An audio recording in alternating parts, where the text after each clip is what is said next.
Here it is, the Nikon 24-70 2.8S lens,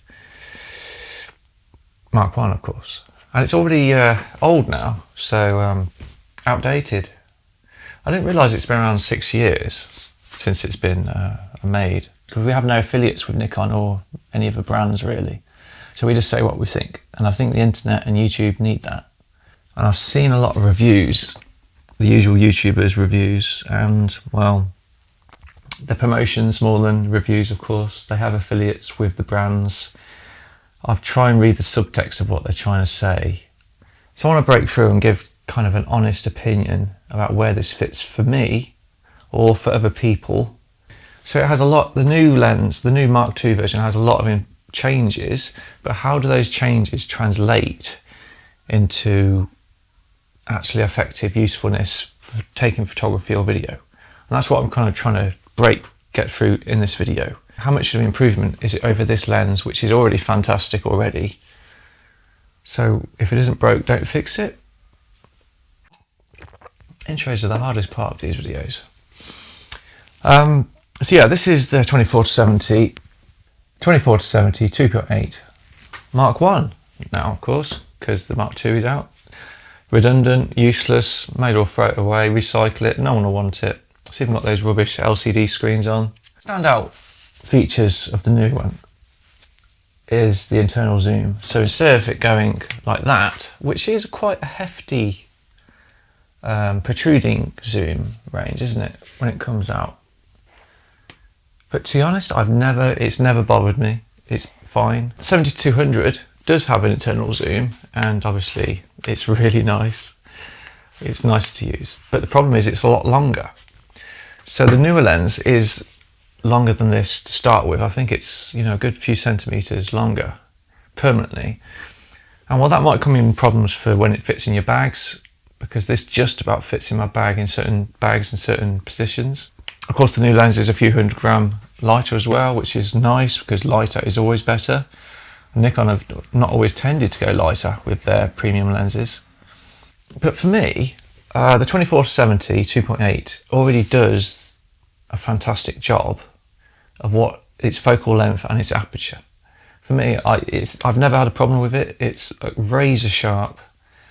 I don't have many rendition issues with it. It does exactly what I want it to do within its own focal range.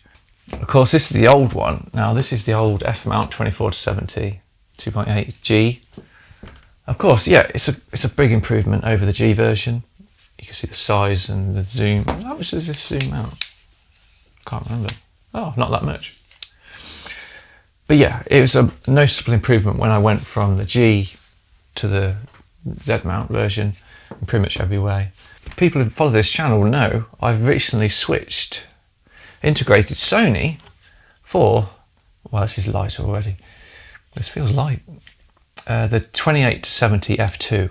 So I'm integrating Sony into my system because I like using this 24-70 so much, but it just wasn't giving enough compression and bokeh that I like, because I'm used to using primes. Does the job for me. And so far I've only used it for 4 or 5 weeks and I've really enjoyed it, and I enjoy the look. One camera, one lens. Saved me getting out my primes, and sometimes the 2.8 doesn't always give the compression I like. From 24 to about 40, it's very flat image, depending where the subject is in the frame. And look at so we just talked about let's try and get focused, trying to get out the zoom, physical zoom. On this, it's really shallow, hardly noticeable at all. For me, for my personal opinion, I was waiting for an f2 zoom for a long time. I actually got a Sony A1 to deal with it as well, because the Mega adapter is inconsistent from a lot of videos I've seen. Now, interestingly, on the new 24-70, they have a clickable inner ring. Now, for most people, I think most people turn this off because you end up hitting it. It's quite slippy and slidey. Now, it would be clickable, but it won't have, obviously, aperture markers on it. So I don't know how useful that will be.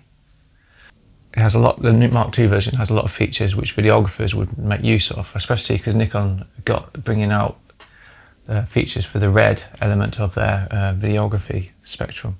New focus motors, which have been borrowed from other lenses that Nikon have done, and it's going to be quicker and faster. But to be honest, I've always said that focus speed is always dependent on the camera more than anything else. But sure, it looks a bit faster. But this is already, I've never had any problems with speed or focusing with this, depending on what camera I have on. The Z8 is amazing, and it's amazing fast with this. I don't have any problems. A lot of YouTubers and reviewers don't actually show you them side-by-side comparisons, because I'm really interested in the aperture blade and compression bokeh difference between the 24-70 and the new version, because that's important to me as an event photographer. Weddings, I like to get the compression, the look, and that's why I bought the 28-70 f2. So if the new version is noticeably better for compression and better bokeh, then that's really interesting. But Julie Trotty, the YouTuber, she's a portrait photographer. I'm not sure allowed to use her clips in her videos, but anyway.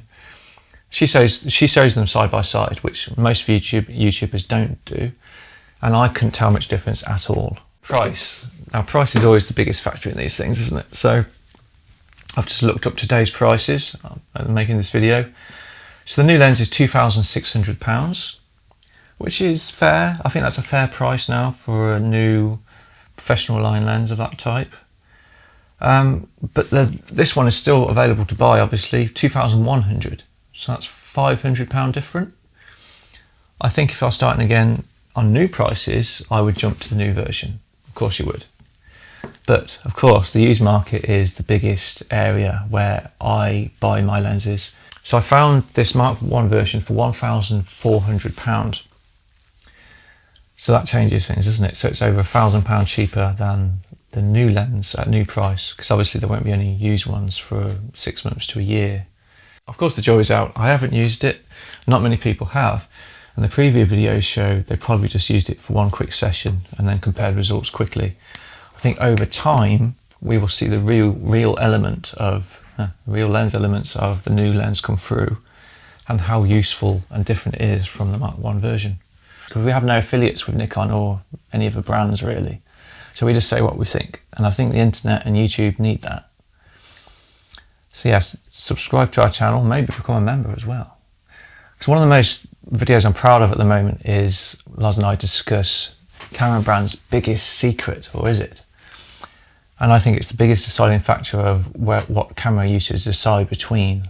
For example, the Z5 Mark II, you might think very similar to the Z6 Mark III on spec, but they don't list the spec, the true important spec. And we talk about it in that video. Interesting, huh? If Nikon are watching, of course, they can send us a copy and we can do a direct review from our perspective. But otherwise, let us know what you think. See you next time.